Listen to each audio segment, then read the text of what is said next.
Bonjour.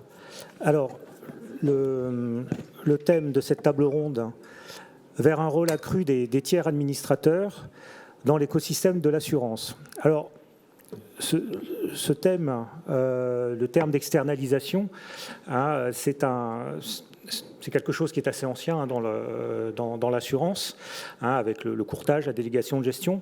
Mais ce qu'on voit, c'est que depuis quelques années, il y a vraiment une évolution significative de ce que l'on externalise, à la fois dans ce que l'on externalise et puis dans la façon dont on le fait.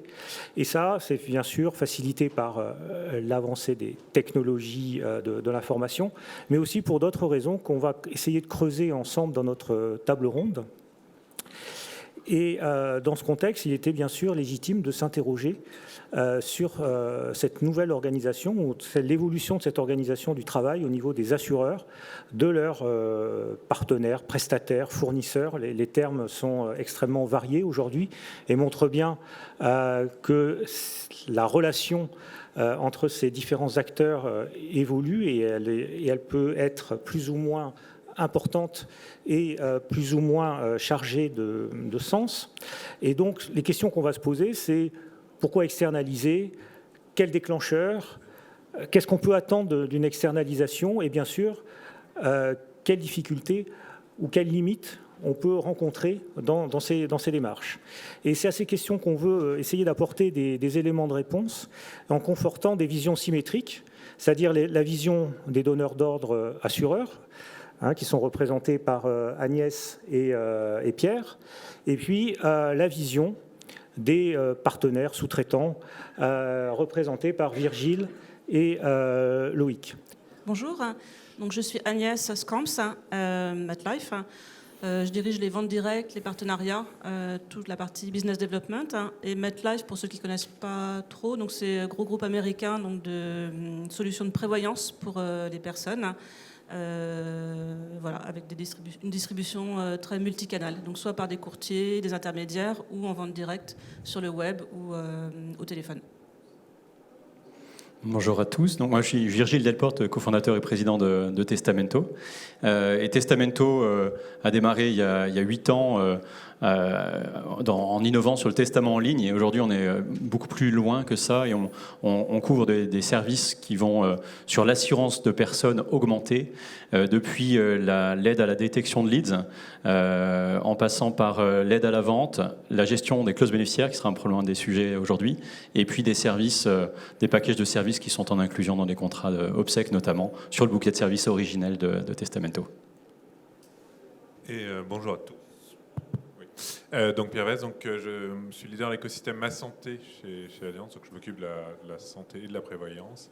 Et donc Allianz, c'est un des géants mondiaux de l'assurance, présent sur la non-vie, la vie et la gestion d'actifs. Merci. Et donc je vais commencer par une première question. Alors, en nous tournant vers la partie assureur de cette table ronde, c'est pour quelles raisons les assureurs se décident à externaliser une partie, alors plus ou moins grande, hein, suivant leur stratégie ou leur volonté, de leurs activités. Agnès? Alors, tous les assureurs, je ne sais pas. En tout cas, chez MetLife, nous, on avait 2 gros enjeux quand je suis arrivée. Donc, il y avait un premier enjeu qui était vraiment d'accélérer la digitalisation. Parce que c'est vrai que le secteur de l'assurance n'était pas forcément très en avance sur cette partie digitale. Et pour le client final, lui, ses standards, c'est Amazon, c'est la rapidité, la qualité du service client de l'entreprise comme Amazon. Du coup, on était un petit peu en décalage. Donc, il y avait vraiment un gros enjeu pour accélérer cette digitalisation, que ce soit sur la partie acquisition, sur la partie souscription, sur la partie gestion, enfin vraiment sur tous les moments clés en fait, de contact avec le client. Et on avait un deuxième gros enjeu qui était d'accélérer la diversification. C'est-à-dire que pour faire un business de façon saine, il faut vraiment multiplier les canaux d'acquisition, multiplier le type de partenaires.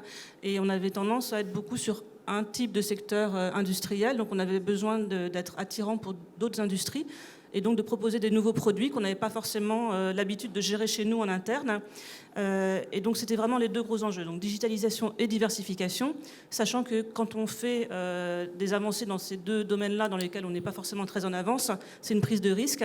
Et cette prise de risque, quand on la fait en interne, quelque part, si on recrute des gens exprès pour ça, pour avoir l'expertise qu'il faut, pour faire monter tout le monde en compétence dans cette nouvelle aventure, ça peut prendre pas mal de temps. Et bien sûr, on avait un enjeu de rapidité pour pouvoir développer la croissance rapidement de façon différente. Et donc c'est pour ça que de façon, j'allais dire, assez naturelle, mais ça n'a pas été non plus complètement naturel en interne, parce que ça a demandé beaucoup de changements d'état d'esprit.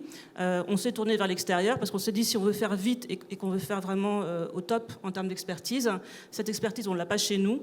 On se lance un petit peu dans l'inconnu, du coup, allons chercher à l'extérieur les meilleurs pour aller le plus vite possible sur ces chantiers-là, en fait. Donc ça a été vraiment cette démarche-là qu'on a eue chez MetLife.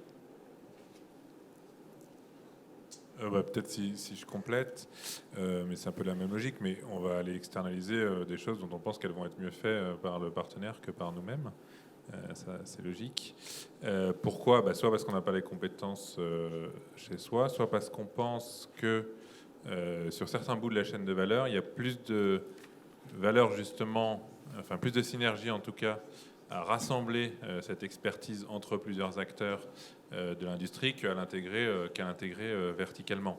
Et donc souvent, ça ne va pas être sur des bouts complètement cœur de la chaîne des valeurs, parce que ça entraîne pas mal de contraintes, mais sur des compétences bien spécifiques, des bouts de la chaîne bien spécifiques, où les compétences vont être communes à plusieurs secteurs, ou en tout cas mutualisables entre plusieurs acteurs, et donc il y a une vraie valeur à les mutualiser, parce que ça va être mieux fait pour moins cher, de manière assez classique. D'accord. Et côté fournisseur ou prestataire, comment vous voyez évoluer depuis quelques années justement le recours à vos services et de façon plus générale à l'externalisation ? Virgile, par exemple.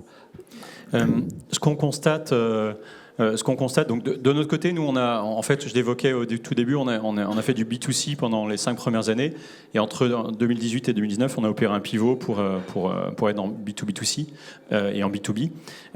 Globalement, ce qu'on voit, c'est qu'entre le moment où on a démarré et maintenant, il y a une évolution, il y a probablement une offre qui est plus complète, il y a des solutions qui sont plus matures. Il y a la difficulté souvent qu'on rencontrait nous au tout début quand on faisait nos premiers déploiements. Maintenant, on a une quinzaine de déploiements. Donc, les premiers, c'est pas de référence, pas de legacy. Comment on se branche à vous ? On voit que vous avez un truc très bien, mais comment je l'exploite réellement ?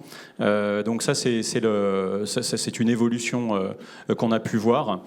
Et ce qu'on voit surtout, c'est que cette envie d'aller vite, qui vient d'être évoquée par Agnès et Pierre, nous, on la voit réellement. C'est-à-dire que de notre côté, c'est le fameux make or buy est une décision qui va de plus en plus vers le buy quand la solution elle fait sens et qu'elle a déjà été déployée chez d'autres.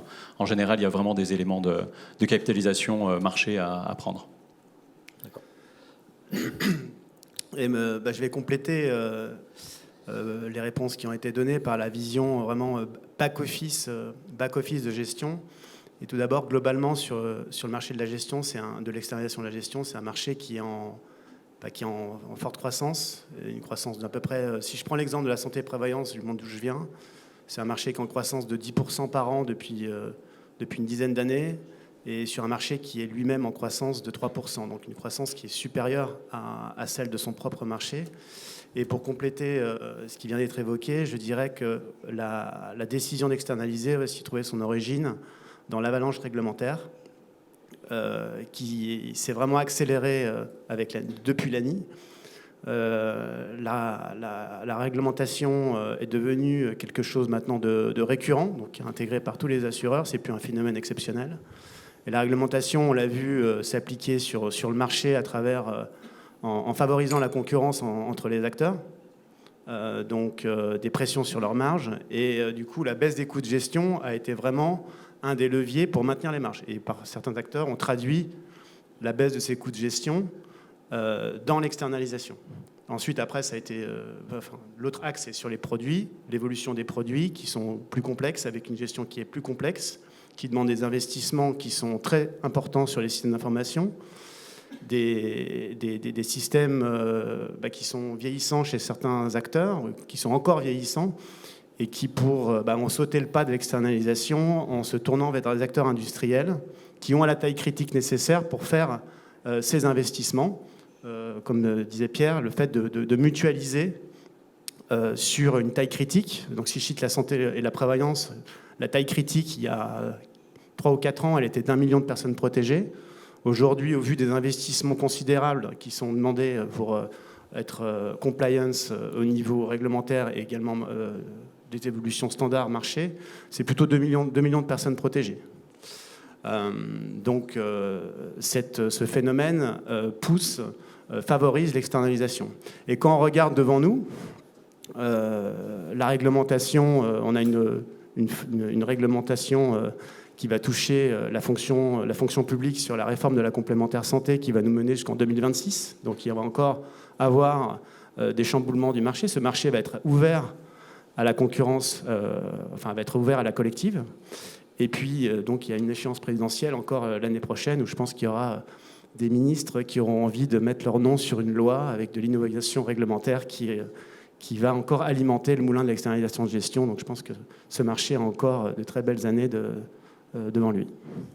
D'accord. Merci. Et dans ce cadre-là, qu'est-ce qui, pour un assureur, à un moment donné, va dire « je vais externaliser telle ou telle fonction ou telle activité » Est-ce qu'il y a des... parce que entre avoir une volonté en termes de stratégie d'externaliser et puis le moment où on décide de le faire, qu'est-ce qui, à un moment, peut jouer ce rôle d'élément déclencheur? Ouais, si je peux commencer, mais comme le disait Loïc, à un moment, il va y avoir une décision IT, un enjeu IT, c'est-à-dire qu'un système trop vieillissant, ou déjà trop vieux, sur la énième évolution produit au réglementaire, on va se dire, bon là vraiment, c'est plus possible. On va essayer de voir ce qu'on peut faire. Donc soit on reconstruit le système en interne, soit on franchit le pas et on va externaliser sur un système déjà existant. Ça va aussi être une perte de compétences. Il suffit du départ de quelques collaborateurs clés sur un process, sur un système, sur un produit, pour que si l'entreprise n'a pas assez organisé le transfert de compétences ou si les personnes partent de manière impromptue, on se retrouve dans une situation où le fait de recréer la compétence en interne va être beaucoup plus cher que d'aller la chercher, dehors. Donc, et à partir du moment où on a commencé à rentrer dans cette logique, après c'est une question qu'on se pose de manière beaucoup plus systématique parce que, et on y reviendra, on a les moyens qui existent pour piloter, pour organiser, pour orchestrer ces externalisations. Et donc on va avoir déjà exploré avec des prestataires, parce qu'on se demande ça en permanence. Et donc au moment un gros investissement à faire, une disparition de compétences, un changement important du marché qui requiert d'aller réorganiser sa chaîne, on va être prêt à franchir le pas et ça permettra d'aller rapidement si c'est un gros changement. Donc nous, de notre côté, en fait, il y a eu des raisons assez différentes. Il y a eu soit des raisons un peu négatives, comme des changements de réglementation un petit peu brutaux. Par exemple, pour la vente à distance, on a eu donc l'obligation de ne plus s'appuyer sur des enregistrements téléphoniques pour la preuve de la vente, mais d'avoir de la signature électronique. Donc là, il fallait être ingénieux pour trouver rapidement, en quelques mois, une nouvelle façon en fait de faire souscrire nos clients. Donc là, on s'est tourné vers des startups pour pouvoir aller vite à des coûts raisonnables, parce que ce n'était pas forcément quelque chose qu'on avait prévu à l'avance. Ça peut être sinon des opportunités positives, comme par exemple, on se retrouve dans un appel d'offres sur un nouveau secteur industriel avec des nouveaux partenaires potentiels. Là, il faut être tout de suite très réactif pour pouvoir démarrer un produit qu'on ne fait pas aujourd'hui actuellement et pouvoir saisir cette opportunité de développement du business. Et donc, on s'est appuyé par exemple sur des courtiers comme Grâce à Voix qui savaient très bien faire ça. Et du coup, on prenait zéro risque à s'appuyer sur eux et on allait très vite pour pouvoir lancer ça. Ou alors, parfois, ça a été aussi, comme tu le disais, une perte de part de marché, parce que il y a un moment, si on ne se renouvelle pas, si on reste sur ses acquis, forcément, il y a des nouveaux entrants qui arrivent, des insurtech par exemple, qui sont très très digitales, et du coup, forcément, ils nous grignotent des parts de marché, et au bout d'un moment, il faut quand même réagir, sinon on part dans le fossé. Donc ça a été, je dirais, des choses assez différentes qui sont venues de l'extérieur, qui nous ont obligés à réagir. Ça, je dirais, ça a été pour le déclenchement, parce que faire bouger un gros groupe, c'est pas toujours évident au démarrage. Et puis finalement, à force d'avoir été avec l'extérieur et de s'être aperçu que ça se passait très bien, que ce soit avec des startups ou que ce soit avec des courtiers plus importants, on s'est dit finalement, pourquoi est-ce qu'on le ferait pas plus souvent ? Et finalement, on a commencé à réfléchir en termes de stratégie de façon très ambitieuse, en se disant, plus de limites, finalement, ce qu'on ne sait pas faire chez nous, on va le chercher à l'extérieur. Et du coup, ça a été très vertueux. C'était plus dans la réaction, c'était plus en proactivité. Donc, je dirais, voilà, c'est des choses assez différentes qui font que tout ça, ça évolue et que on s'appuie de plus en plus sur l'extérieur. C'est-à-dire plutôt choisir l'externalisation que la subir à un moment donné où on est arrivé à un point de non-retour ou dans une impasse. La subir, il faudra toujours, parce qu'à un moment, il faut être réactif. Il y a des choses qu'on ne peut pas anticiper. La réglementation, malheureusement, on n'a pas une boule de cristal pour savoir dans les années qui viennent qu'est-ce qui va se passer, même s'il y a des choses qu'on pressent.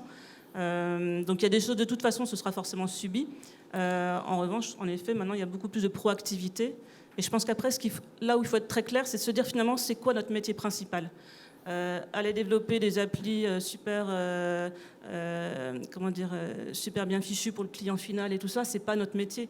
Il y a un moment, il faut être humble et se dire, ok, nous on est assureur, notre métier c'est de savoir évaluer les risques, de prendre des risques, de proposer des garanties qui soient extrêmement utiles pour le client final, d'avoir un accompagnement de nos partenaires sur la façon de vendre sur des canaux différents, ça c'est notre métier. Par contre, développer l'appli SuperSux pour faire des sinistres, c'est génial pour le client, mais pour nous, c'est pas notre valeur ajoutée et on va être très mauvais, on va être très lent. Donc il y a un moment, il faut être humble et savoir c'est quoi notre métier principal et savoir ensuite externaliser ce qui n'est pas notre métier principal. Et côté donneur d'ordre, côté plutôt fournisseur, prestataire, comment vous ressentez, est-ce que vous ressentez une évolution, on va dire, des attentes et des exigences des assureurs vis-à-vis de ce que vous offrez ou de ce que vous pouvez offrir, et dans quelle direction évoluent ces attentes ou ces relations? Loïc.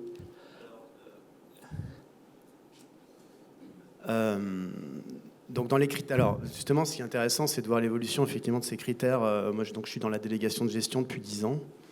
Et on va dire qu'au début, mais même maintenant, le b.a.-ba, c'est d'avoir une solution qui va, je vais surprendre personne, qui va apporter la meilleure qualité de service au meilleur coût et qui est le gage de la fidélité du client. Un client va rester parce qu'il a une bonne qualité de gestion. Après, au-delà de ça, on va dire que il y a une évolution sur le fait qu'il y a se positionner en partenaire plutôt que fournisseur est de plus en plus fort. Et derrière ce contrat de partenariat, il y a des axes qui deviennent de plus en plus lourds dans la décision d'externaliser. Enfin, en tout cas, moi, c'est ce qu'on observe. En tout cas, c'est ce que j'ai observé depuis ces 8 dernières années où je suis sur ce métier-là. Lorsqu'un client décide d'externaliser ces processus de gestion, c'est des décisions qui vont l'engager pour plusieurs années. C'est des décisions qui sont généralement au cœur de son organisation, qui sont au cœur de son plan stratégique, qui s'exécutent généralement sur 4 ou 5 ans. On va dire que les axes majeurs de ce contrat de partenariat, ça va être sa capacité à une amélioration continue de la qualité de service dans le temps et de la productivité.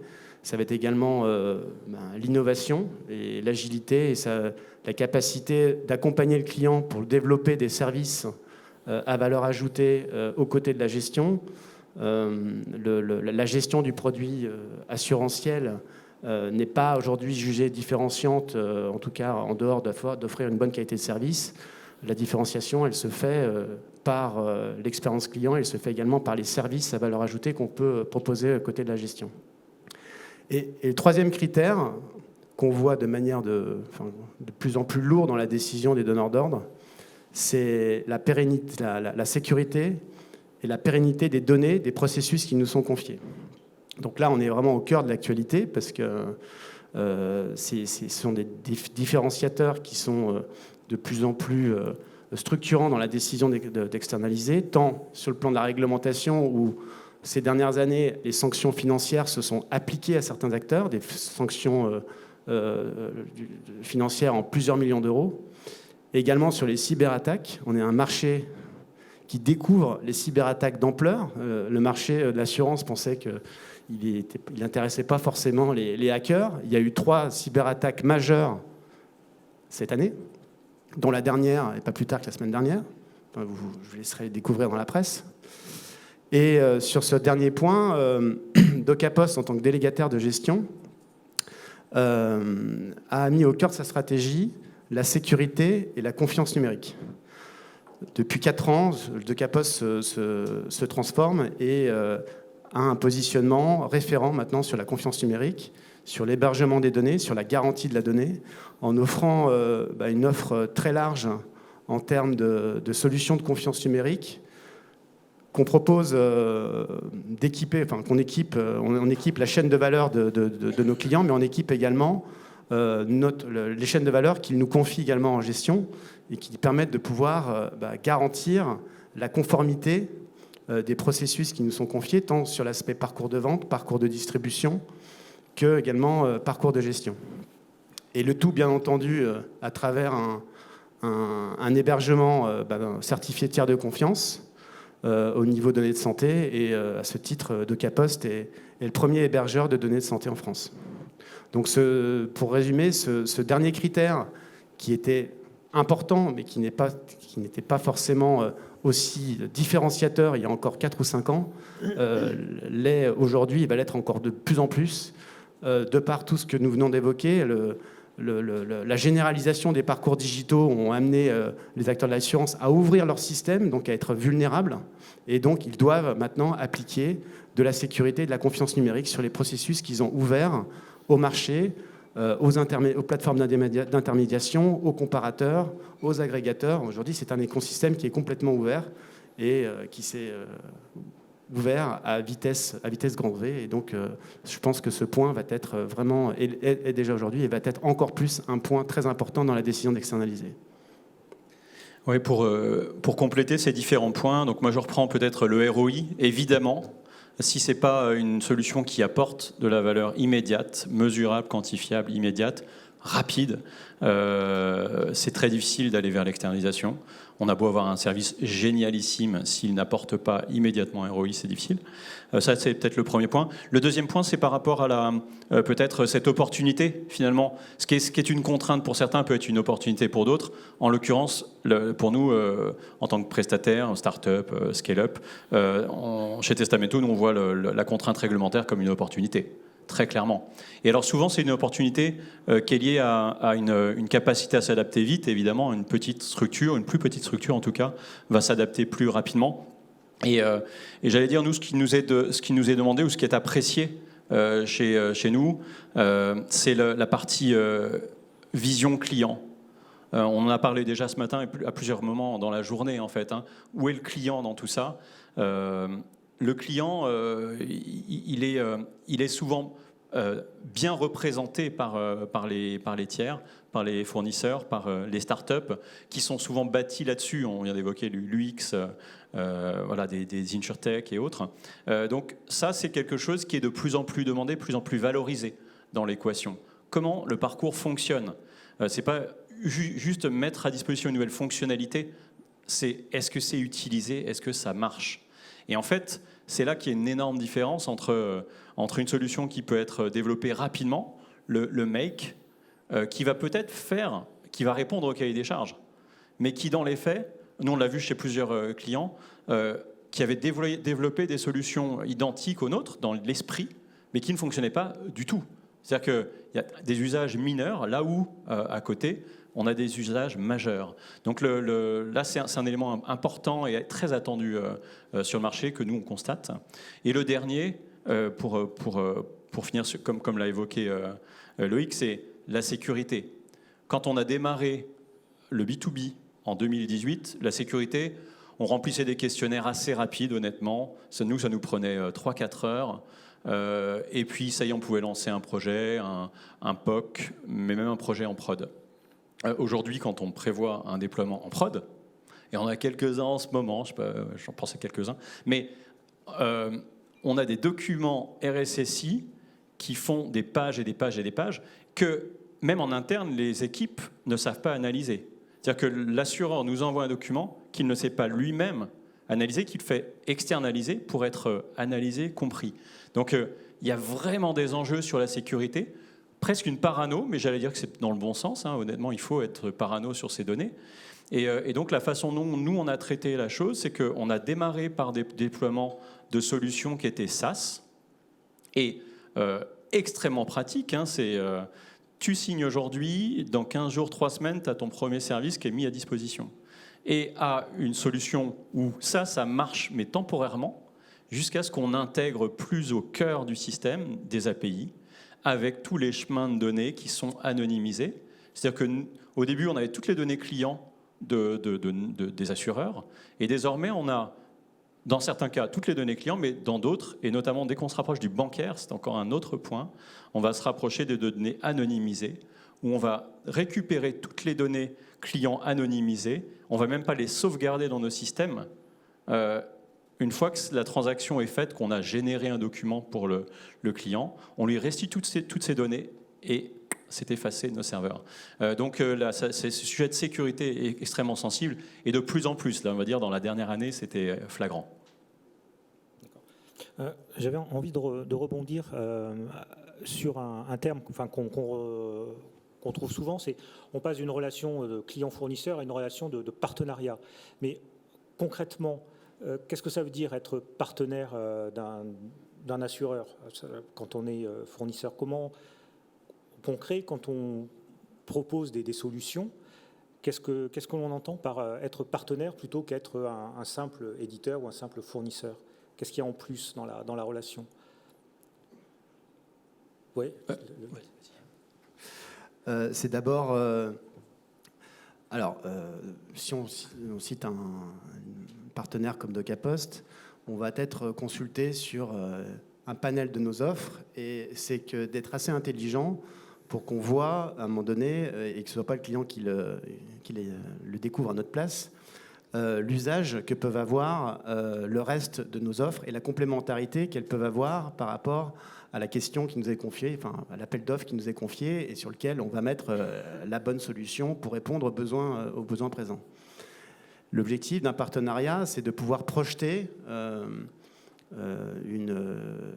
déjà de bien connaître son client. C'est pour ça que chez DocaPost, et puis comme également d'autres concurrents, on a une direction de marché où on a une connaissance de l'écosystème de l'assurance avec des équipes de patrons de compte qui connaissent parfaitement donc les interlocuteurs et également la stratégie du client, et que par rapport à ça, on va pouvoir raccrocher et verticaliser les différentes offres standards de DocaPost pour répondre à la stratégie globale du client et de pouvoir s'engager sur plusieurs années à travers un contrat de partenariat pour lui associer ensuite d'autres solutions qui vont apporter de la valeur à la solution qui est déployée, et également pour pouvoir l'accompagner sur également d'autres métiers dans sa diversification, dans sa stratégie de business, et également dans toute sa stratégie de baisse des coûts de gestion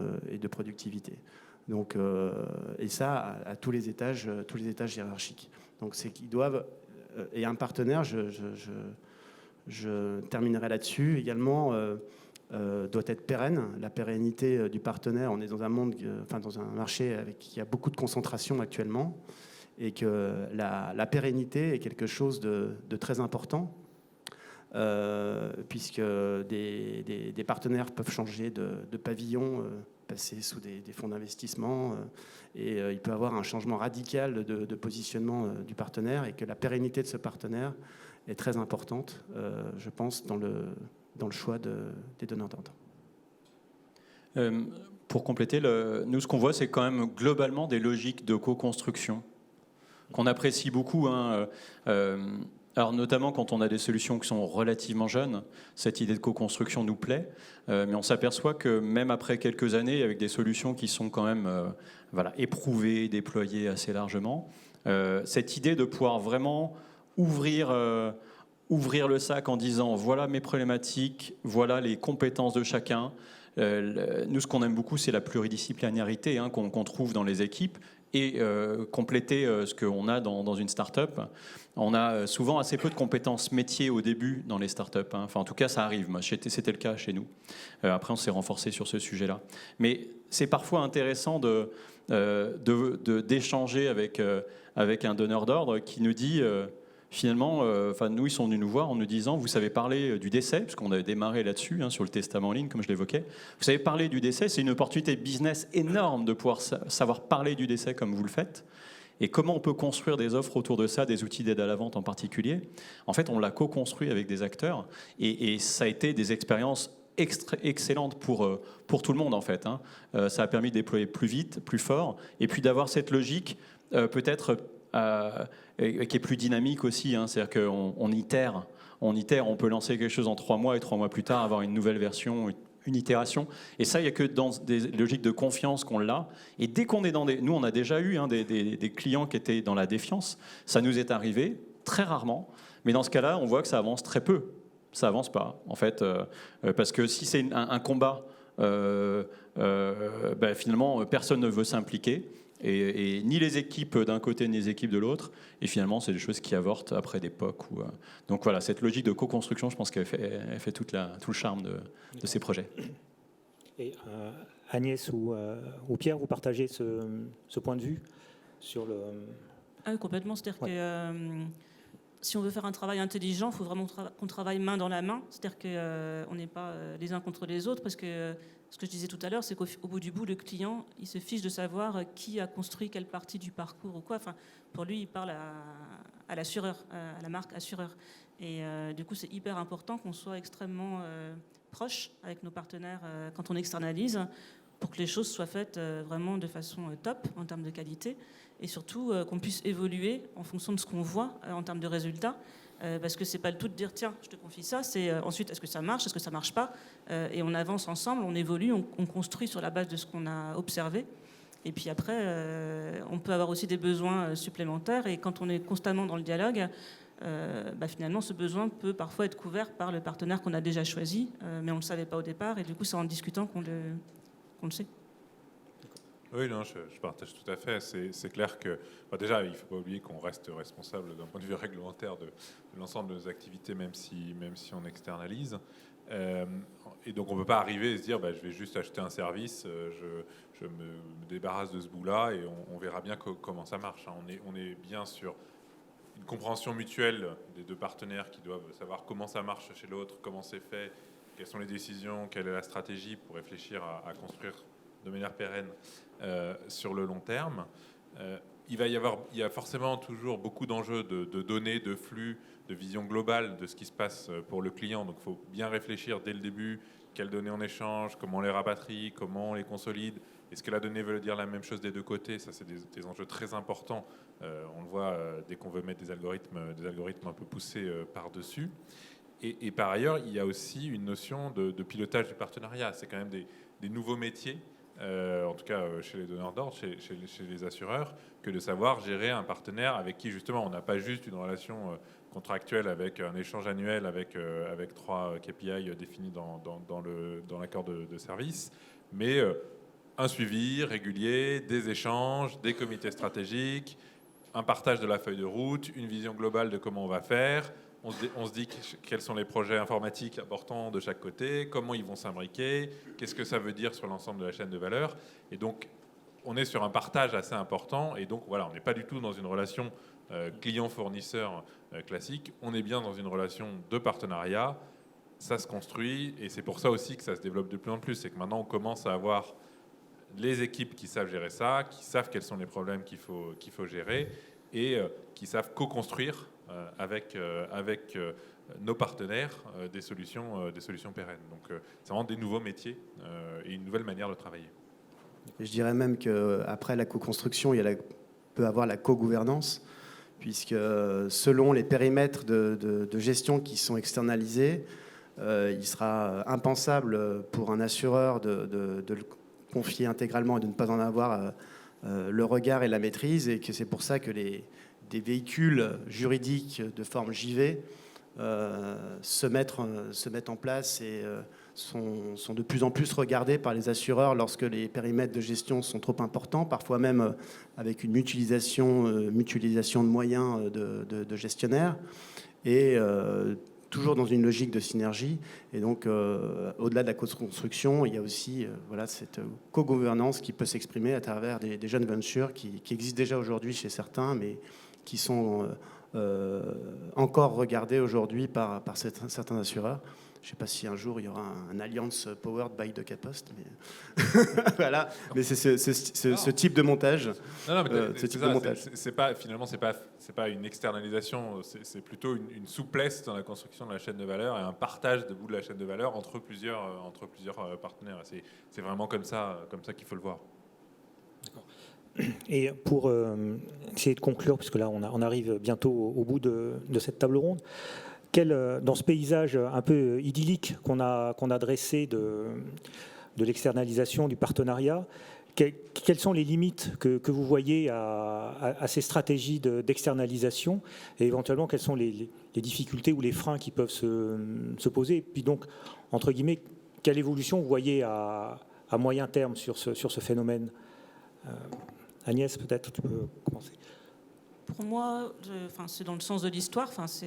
Après, c'est des choix stratégiques qu'on fait au niveau de société. Pour nous, c'est clairement un choix stratégique d'externaliser ce qui n'est pas dans le cœur de notre métier pour pouvoir le faire de la meilleure façon. Après, je dirais les freins ou les limites. Comme nous, on a un groupe international, en fait, on en a à double niveau. C'est-à-dire qu'on a au niveau local et on en a au niveau régional. Mais ce n'est pas les mêmes raisons.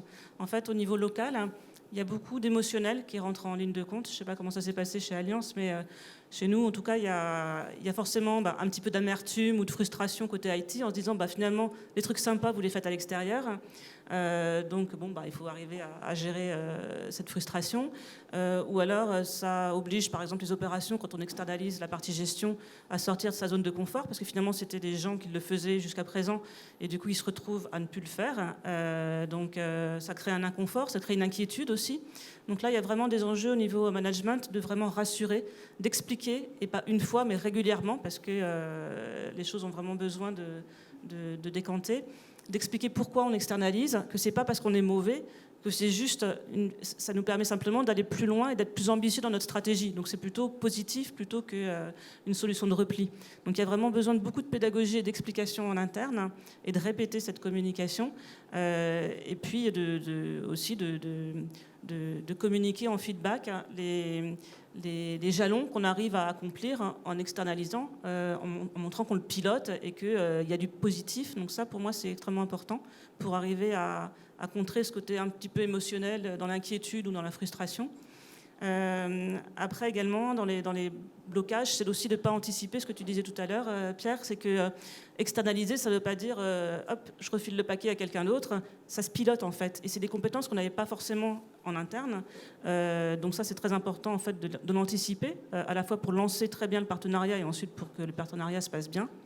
Et ensuite, nous, les freins ou les réticences qu'on a pu avoir au niveau régional, c'est quand on est le pays un petit peu pionnier dans sa région qui démarre sur des nouvelles initiatives, forcément, on est un petit peu regardé à la loupe et il faut qu'on montre beaucoup de gages de l'inquiétude de la région ou de l'international, c'est le risque, ce que tu mentionnais tout à l'heure. Du coup, il faut faire encore plus de pédagogie pour montrer qu'il y a zéro risque, que les partenaires ont été vraiment choisis sur des critères extrêmement précautionneux par rapport à tout ça, qu'on a pris vraiment les experts du milieu.